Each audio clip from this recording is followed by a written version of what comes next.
Nom SCP-169, classe Keter. Procédure de confinement spéciale. En raison de sa taille, SCP-169 ne peut et ne pourra certainement jamais être confiné. Aucune structure sur la Terre n'est suffisamment grande ou suffisamment solide pour contenir SCP-169.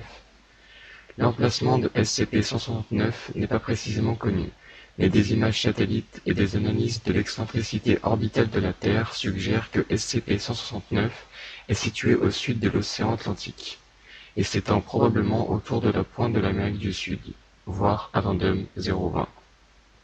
Toutes les séquences satellites d'un changement de la croûte terrestre provoqué par SCP-169 doivent être excisées et détruites par des agents infiltrés. Description.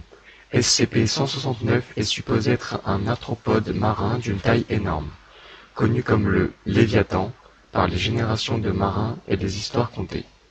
D'abord soupçonné d'être un mythe, SCP-169 a été détecté le 1900 par la force d'intervention mobile Gamma 6 durant une enquête sur les activités paranormales autour de l'archipel de coordonnées degré sud, degré ouest.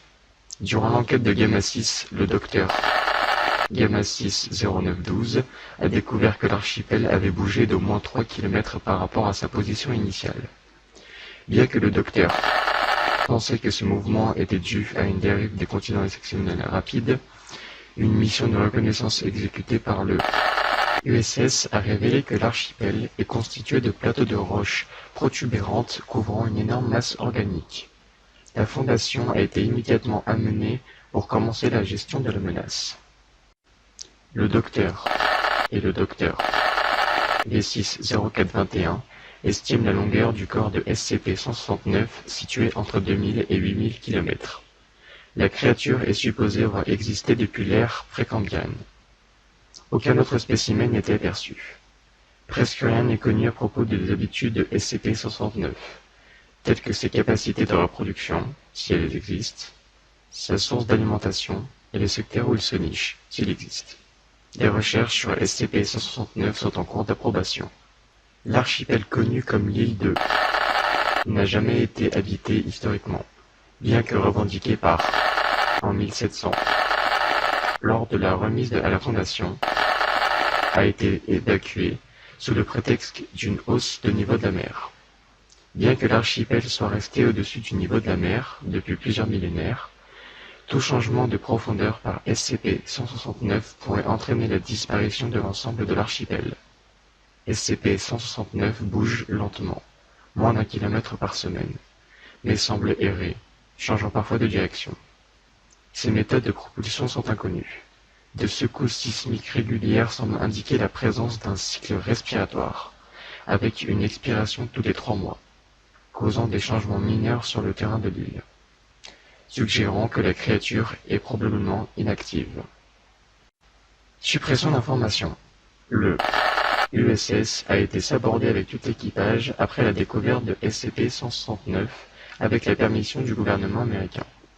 Il est interdit au public de pénétrer dans l'archipel créé par SCP-169 en raison d'un grand nombre d'espèces d'oiseaux menacés résidant à cet emplacement. Comme indiqué plus haut, les images satellites doivent être trafiquées afin de réprimer la connaissance des mouvements de SCP-169.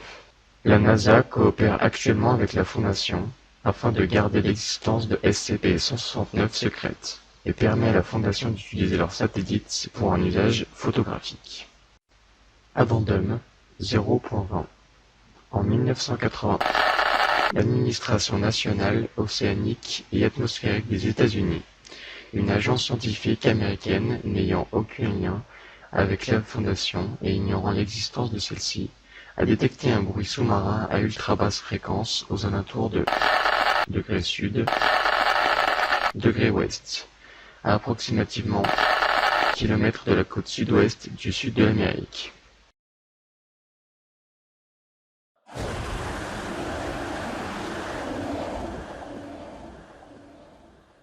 Malgré les meilleurs efforts de l'agent infiltré IA 1522, les nouvelles du son furent divulguées aux médias, engendrant une grande diffusion de cette nouvelle.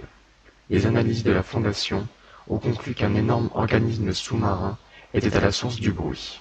et il a été émis l'hypothèse que SCP-169 en soit la source. Étant donné que la source du bruit se trouvait très proche de certains endroits où SCP-169 pourrait se trouver. Le son confirme que SCP-169 a une taille gigantesque d'après l'hypothèse émise par V60421. Tout effort futur d'équipe scientifique ou civile tentant de déterminer la source du bruit doit être stoppé par tous les moyens nécessaires.